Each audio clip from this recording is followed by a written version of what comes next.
સહજાનંદ સ્વામી મહારાજની જય. સનાતન ચંદન ચર્ચિત મને જને પુષ્પ સૃજાલંકૃત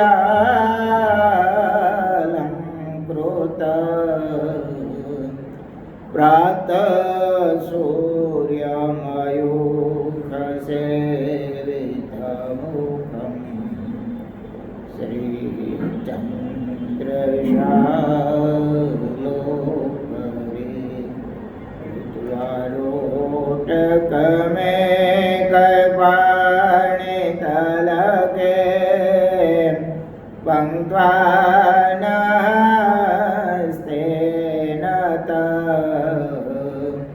ભુજાનાં પ્રવિલોક સેવકગણાં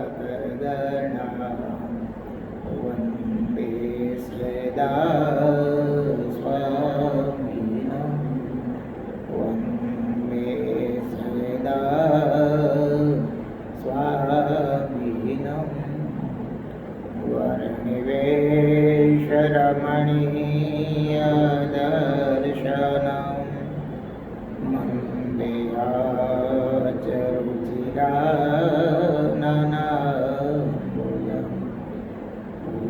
પૂજિતં સુરનરોત્તમેર્મુદા ધર્મનંદનમં વિચિંતે. ઓમ અવતારિણે શ્રી સ્વામિનારાયણાય નમો નમઃ. ઓમ શ્રી હરિકૃષ્ણાય નમો નમઃ. ઓમ શ્રી પૂર્ણ પુરુષોત્તમાય નમો નમઃ. ઓમ સર્વેભ્યઃ સદ્ગુરુભ્યઃ નમો નમઃ. સહજાનંદ સ્વામી મહારાજની જય. હરે કૃષ્ણ મહારાજની જય. સ્વામિનારાયણ ભગવાનની જય. વિક્રમ સંવત 2080 તારીખ 3/6/2024 વૈશાખ વદ એકાદશી સોમવાર. સદગુરુ નિષ્કાળ સ્વામી રચિત નિષ્કાળ કાવ્યમાં પુરુષોત્તમ પ્રકાશ પ્રકાર 10મો. પરશુરામ રૂપે પ્રગટ થયે રે કરે નક્ષત્રી પૃથ્વે લય રે તેમાં સહુને ન થયો સમાસ રે સેવે સુખ ન પામ્યા દાસ રે રામ રૂપ ધરી થયા રાજ રે કર્યા મોટા મોટા બહુ કાજ રે એ તો લખાણા લાખો ઠેકાણે રે દેવ દાનવ માનવ જાણે રે પણ દિન દાસ રહી પાસ રે પૂજે પૂરી કરી નહીં આશ રે શું આપીને ઓશિંગલ થાય રે રાકે રાજાને કેમ પૂજાય રે. સહજાનંદ સ્વામી મહારાજ. સ્વામી કે આ પરશુરામ રૂપે પ્રગટ થયા અને પૃથ્વી કેટલી વાર 21 વખત નક્ષત્રિકા. આવડો મોટો ફરસો લઈને ફરતા હોય, બાયો નથી, કાપ્યો નથી, ડોકું ઉડાડવાનું, કાપી કાપી લોહીના કુંડ ભર્યા. વરદાન એવું આપ્યું, આ લોહીના કુંડમાં કોઈ સ્નાન કરે, ગમે એવા પાપ કર્યા હોય તો છૂટી જાય. ભગવાન છે એની લીલા તો બાપા આપણામાં મગજમાં આવે ખરું. લોહીમાં સ્નાન કરે અને પાપ જાય એ કે એટલે જાય. ભગવાન કરે એવું કોઈ ન કરે. રામ રૂપે થયા, ઘણાના ઉદ્ધાર કર્યા, ઘણાના મોક્ષ કર્યા, રામ નામ લેવાથી તરી ગયા. પણ પછી રાજા ધીરાજ થયા, નાનો માણસ હોય એ રાજા પાસે જાય કેમ, એને પૂછવા કેમ? મહારાજ કેવા દયાળુ, સાધુ રૂપિયા બધાને મળવું આવ સરળ થઈ. સાધુ પાસે છે જે બધા આશીર્વાદ લેવા દે સહજ છે, જે ભાવના થાય. કારણ કે મહારાજે આ વખતે બહુ મોટો સંકલ્પ કર્યો છે. મહારાજ કે અમે કરોડ કરોડ મનવારું લઈને આવ્યા છે. કેટલા વાહન ભેગા કરો ને તે મનવાર થાય. અને એવા કેટલા વાહન? કરોડ કરોડ વાહન મહારાજ કે મનવારું લઈને આવ્યા છે. એ છેલ્લી બાકી કાદવ એને ભરી જવા છે. મોક્ષ એટલે તો આપણા સંપ્રદાયમાં ગરિમા છે. ધૂન કરતા હોય, સ્મરણ કરતા હોય, એ સ્વામિનારાયણ શબ્દ ખાલી કાને અથડાય ને, એના કર્ણરંધ્રમાં જાય ને, તો એ બીજા જન્મે સત્સંગમાં જન્મ ધરે, બીજબળ થઈ જાય. લો અરે નિષ્કોણ સ્વામી તો ત્યાં સુધી લખ્યું કે કોઈ ધૂન કરતો કરતો ચાલ્યો આવતો હોય, પશુ પંક્ષી સામે મળે એને કાને અથડાય તો એ બીજા જન્મે સત્સંગમાં જન્મ ધરે. કાંઈક તો જુઓ, મહારાજે જે વચન આપ્યું છે એટલે. અને આપણે એનું સ્મરણ રોજ કરીએ છીએ. મહારાજ સ્વામિનારાયણ સ્વામિનારાયણ સ્વામિનારાયણ. વાલિયા લૂંટારામાં શું હતું? શાસ્ત્રો ભણવા ગયો તો આયરો નથી, કાંઈકો નથી. નારદ જેવાનો જોગ થઈ ગયો. આ શેના માટે કહીશું? પરિવાર માટે. તો જે પાપ કર્મ કર્યો એ તારા પરિવાર ભાગીદાર ખરા હોય જ ને, બધે ભાગે પડતા ખાય છે. તો પૂછતો હોય ના, તમે સટકી જાઓ એમ. હું જઈશ નહીં. અંગુલીમાન તમે જુઓ, એ તો કેવો ક્રૂર, લૂંટી લે પાછા આંગળા કાપી નાખે, ગળામાં પહેરે, રોજ નવા નવા આંગળા પહેરવાના. માણસોને કઈ, અરે એ તો વર્ષો પહેલા થઈ ગયા. હમણાં વીરપંત તો હમણાં થયો ને. ફોરજ અધિકારી જોયા નથી, મોટું તપેલું ગરમ કરે, બાંધી નાખે સીધું, ખોપરીના ઢગલા કેવા 2000 તો હાથી મારી નાખે.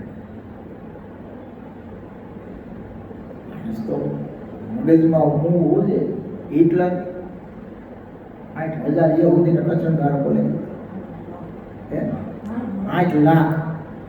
વિચાર તો કરો.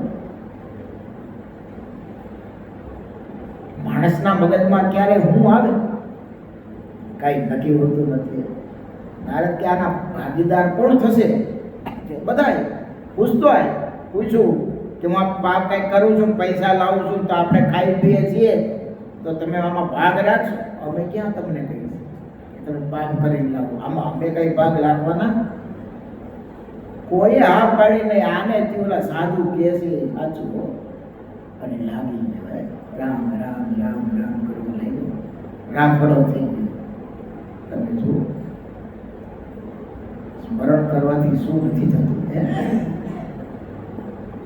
ભગવત સ્મરણ એવું છે ને કે મોટા સંતો કહેતા, એ આ સુતાની કરોત જેવું. કેવું? આવતા કાપે અને જતા કાપે. જાદુ દષ્ટા તાપતા. ગોળ તમે અંધારામાં ખાવ તો કેવો લાગે? એમ ભગવાનનું નામ તમે ગમે ત્યારે ગમે રીતે લ્યો, એ ફળદાયી થાય. એ ક્યારેક નિષ્ફળ જતું નથી. આજે કઈ એકાદશી છે? અપરા એકાદશી. નામ તમે જુઓ, અપરા.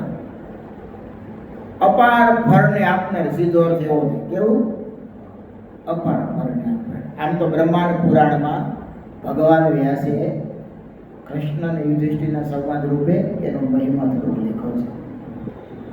ધર્મરાજ યુધિષ્ઠિરે બે હાથ જોડી ભગવાન કૃષ્ણને કીધું, પ્રભુ મારે અપરા એકાદશીનું શું મહાત્મ છે એ સાંભળવાની ઈચ્છા છે, તો આપ અમારી ઉપર કૃપા કરો.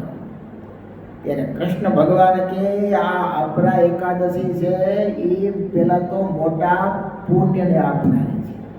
કેવા લોકો દાન પુણ્ય કરે છે, એના માટે કરે, દાન કરે છે.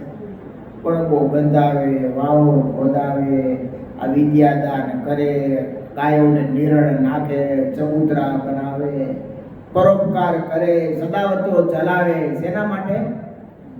પુણ્ય કમાવવા માટે. નથી કહેતા કે આપણે કોઈ સારા પુણ્યના કામ કરવા, તો એ આડા આવશે. આપણામાં રીત જુદી છે. આપણે પુણ્ય કરવા માટે કરીએ છીએ. શેના માટે કરીએ છીએ? ભગવાનની પ્રસન્નતા માટે. જેના માટે? ભગવાનની પ્રસન્નતા માટે. એટલે કૃષ્ણ ભગવાન કે ધર્મરાજ આ અપરા એકાદશી છે એ તો મોટા પુણ્યને આપનારી છે. બીજું પાપોનો નાશ કરનારી છે. જે કાંઈ નાના મોટા કર્મ થઈ જતા હોય એનો એ નાશ કરે છે. પાર વગરના ફરને આપનારી, જેનો પાર પામી શકાય નહીં એવી આ અપરા એકાદશી છે. આનું કોઈ શ્રદ્ધાથી, ભાવનાથી વ્રત કરે, ભગવાન વિષ્ણુનું પૂજન કરે તો એને અઢળક પાર વગરના ફળને દેનારી થાય છે. અરે લોકમાં એ માણસ પ્રતિષ્ઠિત થાય છે. પછી કહ્યું કે બ્રાહ્મણની હત્યા કરી નાખી. કોની? બ્રહ્મ હત્યા કોનું પાપ ગણાય? ગૌ હત્યા કરનારો હોય, ગૌ માંસ ખાનારો હોય, ગર્ભનો પાડનારો હોય અને પારકી નિંદા કરનારો. જો આપણે જાણવાનું એ કે પારકી નિંદા છે ને આ બધાની હારે હરકત કેટલો દોષ લાગતો હોય છે. આપણને એમ લાગે એમાં શું, પણ આ બ્રહ્મ હત્યા, ગૌ હત્યા, ભ્રૂણ હત્યા એની સાથે કોને સરખાવ્યા? પારકી નિંદાને હરખાવ્યો. અને આપણે વાતમાં ગપ્પા મારતા મારતા કોઈ ભગત હાથમાં આવ્યો હોય, કોઈ એવો સાધક હાથમાં આવ્યો હોય, આમ ભગત હારો પણ હવે આમ છે, નિંદા નથી. સાધુ બહુ સારા, સદગુણ છે, કથા હારી કરે, બધું સારું, પણ થોડા કેવા છે? હા, એવા છે. મન છે ને ન ઘડવાના ગાઢ ઘડે. એટલે મહારાજે વચનામૃતના પાને પાને લખ્યું છે કે જોવા હોય તો પોતાના દોષ જોવા, પણ બીજાના તો ગુણ જ જોવા. હવે જેને સામે માણસમાંથી ગુણ દેખાય ને એને કોઈથી કોઈનો અભાવ આવે, કારણ કે એમાં ગુણ જ દેખાય સીધા. પણ વૃત્તિ એવી હરાળી છે ને એટલે સીધું અવગુણ દેખાય. મોટા સંતો કહેતા એ ભેંસ કેવી સરસ વાહો કેવા લીસો હોય, પાણીમાંથી બહાર નીકળી હોય, સરસ તાજી હોય, પણ જ્યાં કાઠું ઉકળ્યું કાગડો ક્યાં બે? કેટલું સરસ બેસવાનું હોય બધી જગ્યાએ, પણ બે ક્યાં? ત્યાં બે. જીવનો એવો સ્વભાવ છે. અને તમે જોઈ લો, એ કોકની વાતો કરતા હોય ને ત્યાં સાંભળવાની એટલો રસ આવે, એવા ઘૂંટડા આવે. અને એમ જો સત્સંગ કરવા બે તો, ધ્યાન કરવા બે તો, ઓહો આજ તો સારું 1 કલાક 1.5 કલાક હોય ગયો, ઓમ 2.5 કલાક નીકળી જાય તો એ ખબર પડે. કારણ કે આપણો સહજ સ્વભાવ. એમાંય બાપા ભેગા થયા હોય 4-5 જણ, જો તમે ઠેઠ નાનપણથી ઘણી વાર શરૂ કરે, એના કુટુંબ પરિવાર, સગા સંબંધી અને જે જે ઘટનાઓ ઘટી હોય યાદ રહેવું ઉંમર પ્રમાણે એટલી બધી વાગોળે હે ને. તેને આજ મજા આવી એવું વિચારતા હોય તો કે આપણે ભગવાનના ભગત છીએ. મહારાજના પ્રાગટ્યથી લઈ અત્યારે જ્યાં સમય ઓછું કર્યા હોય, જેટલા દેવ દર્શન કર્યા હોય, કથા વાર્તા સાંભળી હોય, એ બધાને હાલો યાદ કરી. તમે ક્યાં ક્યાં ઓછું ગયા? તમે કેટલી તીર્થયાત્રા કરી છે? તમે પૂજામાં કેટલી માળા કરો છો? આવી ચર્ચા બહુ ઓછા કરતા છે, નહીં કરતા હોય નહીં પણ ઓછા કરતા છે. એટલે આમાં લખ્યું છે કે પારકી નિંદા કરનારો, પર સ્ત્રીમાં પ્રીતિવાળો, આટલા બધા જે દૂષણો છે, અપરા એકાદશી જો વ્રત કરે તો એમાંથી એ નિવૃત્ત થાય છે. કેવો મહિમા છે કો. પછી આમાં લખ્યું છે ખોટી સાક્ષી પૂરનારો, ખબર હોય છતાં ખોટો પક્ષ રાખે ને, ખોટા તોલા રાખનારો, અને ખોટી કે જે તોલનારો હોય, જોખનારો હોય, ખોટા વેદ ભણનારો, વેદ ખોટા ભણતા છે, વેદ ને પાછા ખોટા ભણાતા છે, ખોટી રીતે કેમ ભણતા છે? અર્થો ખોટા કરે. શું કરે? પોતાની રુચિ પ્રમાણે એમાંથી અર્થો કરે. પછી ખોટું શાસ્ત્ર જાણનારા બ્રાહ્મણો, ખોટું ગણિત કરનારો જ્યોતિષીય, આજ નથી જોતા તમને આમ થાય આમ થાય, આવડતું ન હોય કાંઈ. એમાં અમારા સાધુ સંતો પ્રત્યે લોકોને જાણવાની એટલી આકાંક્ષા, પેલા એ અજાણા હોય તો એમ સામે તમને જોતા આવડે, સીધો આ માર્ગ બતાવે મારા ભાગ્યમાં શું લીધું છે. હા, બધાને ખબર નહીં, સહજ હોય છે કે મારે ઘણાથી કુંડલીઓ કઢાવતા, કારણ પછી એના માટે પાછા કરે પણ ખરા હો. પછી થાય નહીં એટલે કે તમારી શ્રદ્ધાની ખામી છે. આ મોટું હથિયાર કેવું? તમારી શ્રદ્ધાની ખામી છે. પછી ખોટા આયુર્વેદ વાળો એટલે દવા દેનાર અને ખોટી સાક્ષી પૂરનારા જેવા હોવાથી, જોકે આ બધાય શાસ્ત્રોમાં એવું લખ્યું છે આટલા કર્મો કરે એટલી નરકમાં જાય. ક્યાં જાય? નરકમાં જાય. આપણે શાસ્ત્રોમાં વિશ્વાસ હોય તો. પણ આ અપરા એકાદશીનું વ્રત કરે તો આ બધાયમાંથી નિવૃત્તિ પામે. આવો અપરા એકાદશીનો મહિમા. એવું લખ્યું છે, કોઈ ક્ષત્રિય હોય ને, ક્ષત્રિય એ લડાઈ લડવા ગયો હોય અને પાછો ભાગે મોટું સૈન્ય જોઈ તો એમ કહેવાય છે કે ધર્મ ભ્રષ્ટ થયો કહેવાય, અને મરી નરકમાં જાય. ક્યાં જાય? મરી નરકમાં જાય. આવો જેને અપરાધ થઈ ગયો ને અપરા એકાદશીનો વ્રત કરે તો ત્યાંથી નરકમાં તો ન જાય, મરી સીધો ક્યાં જાય? સ્વર્ગમાં જાય. પાપ રહિત થઈ જાય અને પાછો ક્યાં જાય? સ્વર્ગમાં. આવો એક અપરા એકાદશીનો મહિમા છે. કાર્તિક પૂર્ણિમાના દિવસે પુષ્કરમાં બહુ મહિમા છે, સ્નાન કરવાનો પૂર્ણિમાનો, અને એમાં પુષ્કર સરોવરમાં. પછી પ્રયાગમાં જે સ્નાન કરવાથી જે ફળની પ્રાપ્તિ થાય એ અપરા એકાદશીના વ્રત કરવાથી થાય. કાશીમાં એમ કહેવાય છે કોઈ શિવરાત્રીનો ઉપવાસ કરે ને તો મહાન ફળની પ્રાપ્તિ થાય છે. ત્યાં જે મહાશિવરાત્રીનું વ્રત કરે અને જે પ્રાપ્તિ થાય એ અપરા એકાદશીના કરવાથી થાય છે. પછી કોઈ કેદારનાથ જાય, બદ્રીનાથ જાય, બધા તીર્થો કરે ને, એ તીર્થો કરીને જે ફળની પ્રાપ્તિ થાય એ અપરા એકાદશીના વ્રત કરવાથી થાય છે.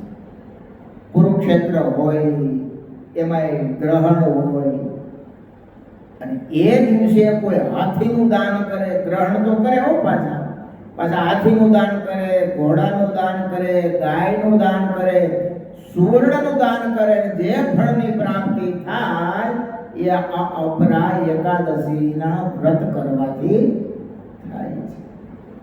કેવડું મોટું પુણ્ય છે. આપણે ક્યાં સુવર્ણનું દાન કરવા જાય કે હાથીનું ઘોડાનું દાન કરવા જાય? એક એકાદશી કરી લો એટલે કામ સસ્તું નથી કેટલું બધું મહારાજે. આવું લખ્યું છે કે આ એકાદશી પાપરૂપ ઝાડને કાપવામાં કુહાડા રૂપ છે, અને પાપરૂપી લાકડાનો નાશ કરવામાં એટલે કે બાળવામાં અગ્નિ સમાન છે. એટલે આનો અર્થ સીધો સાધો એ કે ગમે એવા પાપ હોય તો અપરા એકાદશી કરો એ બધાય નષ્ટ થઈ જાય છે. અને એવું લખ્યું છે કે આ એકાદશીનું વ્રત કરવાથી, ભગવાનનું પૂજન કરવાથી અંતે ભગવત ધામને પામે છે, કહેતા એનો મોક્ષ થાય છે.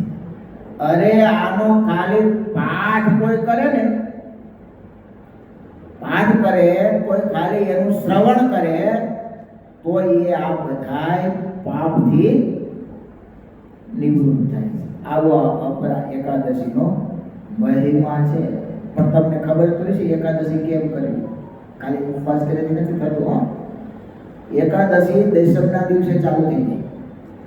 દશમને દિવસે એક ટાઈમ ભોજન કરવું, એકાદશી દિવસે ઉપવાસ કરવો, આખી રાત જાગરણ કરવું. કેવું? કલાક ધૂપ ખાલી નહીં કરવાની. શું કરવાનું? આખી રાત જાગરણ કરવાનું. સવારે ઉઠી સ્નાન વિધિ કરી, ભગવાન વિષ્ણુનું પૂજન કરી, પવિત્ર એવા બ્રાહ્મણ સાધુને જમાડી પારણા કરાવી, પછી પોતે પારણા કરે, યથા યોગ્ય દાન દક્ષિણા આપે, પછી એકાદશીનું વ્રત પૂરું થાય. આ 12નો વિધિ 3 દિવસ સુધી આ વ્રત બરાબર ચાલે. જો આ વ્રતને શ્રદ્ધાથી કરે, એકાદશી ભગવત સ્મરણ કરે અને ભગવાનનું પૂજન અર્ચન કરે, આખો દિવસ ભગવાનમય વિતાવે, રાત્રે પણ ભગવાનમય વિતાવે અને સવારે પછી ઉત્સાહથી, આનંદથી, શ્રદ્ધા સહિત બ્રાહ્મણ કે સાધુનું પૂજન કરે, ભગવત પૂજન કરે અને પછી પારણા કરે તો આ બધા પાપ છે એમાંથી નિવૃત્તિ થાય. પણ કાંઈ ન કરતા હોય, પછી ધીમે ધીમે કરતા કરતા કરતા એકાદશી ગામડામાં એક જણાને પૂછ્યું, હરિભગત ભગત એકાદશી કરો છો? હા સ્વામી, એકાદશી અમે રહીને. કેવી રીતના? તો કે બપોરે એક ટાઈમ જમે. બપોરે સારું કહેવાય ને, 3 ટાઈમ જમતા હોય તો એક ટાઈમ એટલે એકાદશી ની એમ. બીજા ખબર ન હોય અને આપણે થોડુંક ફરાળ 2-3 ટાઈમ કરે. ઘણી વાર એકાદશી જાદુ થઈ ગયો, ચાલુ દિવસ કરતા વધી જાય એટલે માપનું રાખે. ઘણા ભક્તો હોય ખાલી જ્યુસ લેતા હોય, ખાલી ફ્રૂટ લેતા હોય, ચૂલે ચડેલું લેતા હોય. ઘણા ભક્તો શ્રદ્ધાવાળા હોય તો નિજરા પણ કરતા હોય. બધી બાદ જોગી સ્વામી માસ ઉપવાસ મહિનામાં કરતા, અને ઉપવાસ કરે તે દિવસે કશું કાંઈ લેવાનું તો નહીં. સવારે પૂજામાં બેસવાનું, પૂજા રાતે 9 વાગે સંકેલવાની. કેટલા વાગે? બપોરે સુવાનું. અને આ એક દિનો ક્રમ નહોતો. અમે સાધુ ત્યાં 25 વર્ષ સાથે રહ્યા, 25 વર્ષ તો અમે દર્શન કર્યા છે. આજ કેટલા વર્ષો સુધી સાધના કરી, કેટલા વર્ષો સુધી. આપણે તો ચાતુર્માસમાં એ ઉત્સાહ ચડ્યો બધાને હારો હારે. તો શરૂઆતમાં લિસ્ટ તો લાંબુ કરી લેવું, પણ પછી મહિના પછી તપાસ કરી તો કેટલું પૂરું થયું ખબર ન હોય. અને ઘણી વાર તો 2-3 દી એકવાર ભેગું કરી નાખે, પછી 3 દી સંભાળવું નહીં. કારણ કે અઠવાડિયે ભેગું કરી નાખશું. આપણી શ્રદ્ધાને તો સલામ કરવી પડે. મહારાજે લખ્યું છે કે પાણીનો ધરો ક્યારે ભરાય? કે ધીમું ધીમું આગળ જેવી શેરી જતી હોય એટલે કાયમનો ક્રમ જાળવી રાખે ને તો. નહીંતર એક દી પછી ઘરો ઢોળી આવે. એમ આપણે તો ચાતુર્માસ આવે તે થોડું ભજન ભક્તિનું વાતાવરણ થાય. શ્રીજી મહારાજ જો તો ખરા કેવા જાગૃત આપણને કરે. આ ઘડી અને આ પળમાં મરી જવું એનો વિલંબ જણાતો ને. આપણે તો ચાતુર્માસ પૂરતું, પછી તો આખું વર્ષ મજા. કાંઈ રાહ જોતા કે ચાતુર્માસ કેદી પૂરો થાય, આપણા નીમ પૂરા થાય ને. સરકારે મૂળજી ભગતને એટલા માટે યાદ કરીએ છીએ. એ ચાતુર્માસમાં નીમ નાનું એવું જ લીધું, આજીવન રાખ્યો. કેવું? કાયમ માટે રાખે. તો એ ભગવાન હારે વાતો કરે. સાધુ એને વ્યાસપીઠથી યાદ કરે કેવો ભગત છે. તમે એમ નો અને ભાઈ સાચો સાધુ હોય ને પછી કઈ પૈસા વાળાને યાદ કરે, એની પ્રત્યે ભાવ થાય, એ લૌકિક વ્યવહાર છે. પણ દિલથી યાદ કરે એને ભગવાનનો ભગત કહેવાય. એનું દર્શન કરવાની જંગ ના થાય. યાદ કરે તો રોવાના બેઠા થાય. કેવો ભગવાનનો ભગત જેને ભગવાન સાક્ષાત દર્શન દેતા હોય એ પાત્ર કેવું છે. સ્મરણ કરે ને તો આપણા પાપ ધોવા જેવા હકીકત છે. ભગવાન સાથેનો સંબંધ છે નહીં, કાયમી છે. કેવો છે? કાયમી. આ નરસિંહ મહેતા, મીરાબાઈ, આપણે દૂર દૂરની પેઢીમાં કઈ હગા થાય છે. પ્રહલાદ, ધ્રુવજી, અમરીશ, પણ છતાં આપણે કેવા આનંદથી યાદ કરીએ છીએ કે કેવા ભગવાનના ભગત થઈ ગયા. અમૃત મહારાજા તમે જુઓ તો ખરા, આત્મનિવેદી ભક્ત મહારાજે શિક્ષાપત્ર મેરે સ્થાન આપ્યું. મહારાજ કે અમારા ભક્તોએ અમરીશ રાજા જેવી આત્મનિવેદી ભક્તિ કરવી. કેવા ભગત! ભગવાનની ક્રિયા બધી જાતે કરવાની. આપણને તો થોડીક વ્યવસ્થા થઈ ગઈ હોય તો થાય. આપણે ભગવાનમાં હેત નથી, હેત ક્યાંક બીજે છે. ભગવાનમાં હેત હોય તો ભગવાનની ક્રિયા બીજું શું કરે?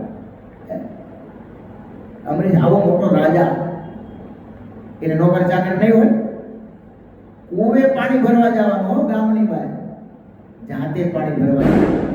અને એમાં પાછા એ કઈ રાજાના કપડા વેશમાં જાય? ભગતના દેશ, ધોતી પહેરી હોય, ચાદર હોય, અને કુવે પાણી ભરવા ભગવાન માટે જાય. તે ઘણીવાર અજાણ્યા બેનો પનિયારી પાણી ભરતી હોય તો વળી એમ કે અરે ભગતની પૂછડી આગળ જાને. અમરીશ રાજાને કઈ થાય તો રાજા હતા હો, અને રાજા સામાન્ય રાજા નહીં, ચક્રવર્તી સમ્રાટ. છતાંય એને એમ થાય ઓ તો ભગતની પૂછડીમાં તો આવ્યું. ભગવાનની સેવા અને બીજા પ્રત્યે કોઈ કુભાવ નહીં, દુશ્મન પ્રત્યે પણ નહીં. તમે જુઓ તો ખરા, દુર્વાસા આવ્યા અને આમણે એકાદશી કરેલી અમરીશ રાજાએ. પારણા કરવાનો સમય જ્યોતિષી પાસે કીધું કે સવારે આટલા વાગે પારણા કરવાના, અને દુર્વાસા એ મંડળ સાથે આવ્યો. કીધું કે પ્રભુ સારું કર્યું, મારા પારણાનો દિવસ છે, તમે પધાર્યા, મારા ધન્ય ભાઈ. આવા ઋષિ ક્યાંથી મારા આંગણે, અને પારણાના દિવસે તો કે એક કામ કરે, હું યમુનામાં સ્નાન કરતો પછી આવું. ભલે પ્રભુ. હવે અહીંયા સ્નાન કરવા મહાત્માજી ગયા, કેટલો સમય વીતી ગયો એ કઈ ખબર નહીં. અમરીશ મહારાજા એ રાહ જુએ છે કે હમણાં દુર્વાસા મુનિ આવશે. જ્યોતિષીને પૂછ્યું કોઈ પારણા કરવાનો સમય તો પારણા કરવાનો સમય કરવા પડે, નહીં તો પેલું ફળ પ્રાપ્ત થાય નહીં. તો કે શું કરવું? એક બાજુ અતિથિનો સત્કાર કરવાનો, એને આમંત્રણ દીધું, એને જમાડ્યા વગર જમાય એ પણ દોષ છે. અને મેં આ તો કોણ? હા, સાક્ષાત દુર્વાસા.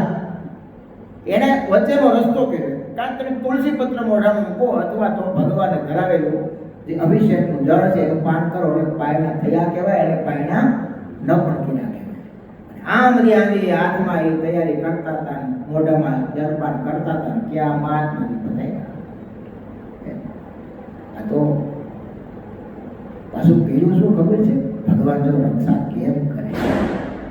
અને આવ્યા અને એને એમ થયું અતિથિનો સત્કાર કર્યા વગર પારણા કરી લીધા, અને ખીજા જટા પસાડી કુર્તિયા ઉત્પન્ન કરી, ખીજા અને મારીને વાઘો આનો ગયો. તમે હવે ઇતિહાસ તો તમે જો કેવા. અને સતાય કૃતિયા મહારાજ મારવા ગઈ અમરીશ રાજાને, ભગવાને એની રક્ષામાં શું મૂક્યું હતું? સુદર્શન ચક્ર મૂકેલું. વાહે જીવ કૃતિયા ભાગી. એ તો કૃતિયા જેને ઉત્પન્ન કરી એને ઉપર, આગળ દુર્વાસા, પાછળ કૃતિયા, એની વાહે સુદર્શન ચક્ર. બગડાની બોલાવતા જાય બધી ભગવાન પાસે કે અમારું કામ નહીં, આ જેને કર્યું છે ને ત્યાં જાઓ. આવ્યા પાછા દુર્વાસા બોલા અમરીશ રાજા પાસે. હવેની પ્રાર્થના તમે જોઈ, જેવા તમે મારા આંગણે આવ્યા હતા, જે ભાવ હતો એ જ ભાવનો અત્યારે હોય તો ચક્રની પ્રાર્થના કરી તમે તમારા સ્થાને બેસી. આવું થાય. તમે કોઈને પૈસા ઉછીને આપ્યા હોય અને બે તો હોય, તમે મારે કોઈ કહેતા હોય આપ્યું અને સદાય ન આપે, અને પછી પરાણે વળી આપે, તમારે એનો ભાવ કેવો રહે, એની પ્રતિ ભાવ કેવો થાય? એ તો આ પૈસાની વાત છે. પણ કોઈ તમને મારવા આવ્યો હોય અને એનું અહિત થતું હોય તો તમે આપણે રાજી થાય કે એને બચાવવાનો પ્રયત્ન કરે? કેવો ભાવ થાય? આ કે એ લાગનો જો અમને ખોટા હાવ હેરાન કરતો હતો. હવે આમાં અમરીશ રાજાને કાંઈ કીધું એનો કઈ વાત કરો, છતાંય તમે જુઓ કે જેવો તમે આવ્યા હતા અને જેવો ભાવ હતો એવો જ ભાવ જો અત્યારે હોય તો આ ચક્ર એમના સ્થાને બેસી આ ભાવના છે. આવી ભાવના થાય ને તો એ કામ થાય. એટલે આજે આ અપરા એકાદશી નો અપાર મહિમા છે.